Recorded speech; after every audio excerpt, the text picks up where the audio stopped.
Rosalie, may koordinasyon bang gagawin yung mga kongresista dyan sa Kamara para makumbinsi yung Senado na isumite sa ICC yung affidavit at recording ng Senate hearing kahapon sa War on Drugs?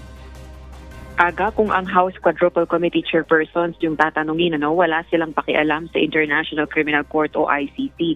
Pero yung ginagawang pagdinig ng floor House panel kaugnay ng anti-drug wars, extrajudicial killings o EJ case, publicly available naman yan sa websites ng House of Representatives.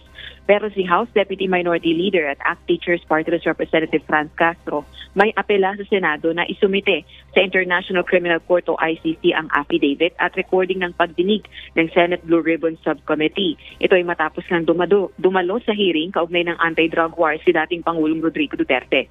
Kasunod ito ng pag-ako ng responsibilidad ng dating presidente sa anti-drug war kung saan libu-libong tao ang nasawi kabilang na mga inosenteng sibilyan. Anya, pag-amin ang ginawa ng dating Pangulo na paghikayat sa mga pulis na i-provoke ang mga suspect na lumaban. Malinaw anyang paglabag ito sa karapatang pantao at due process.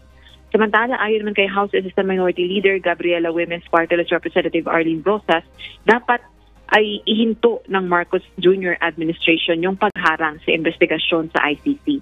Panahon na rin anyang makipagtulungan ang pamahalaan sa ICC para makamit ang hustisya para sa mga biktima ng madugong anti-drug war.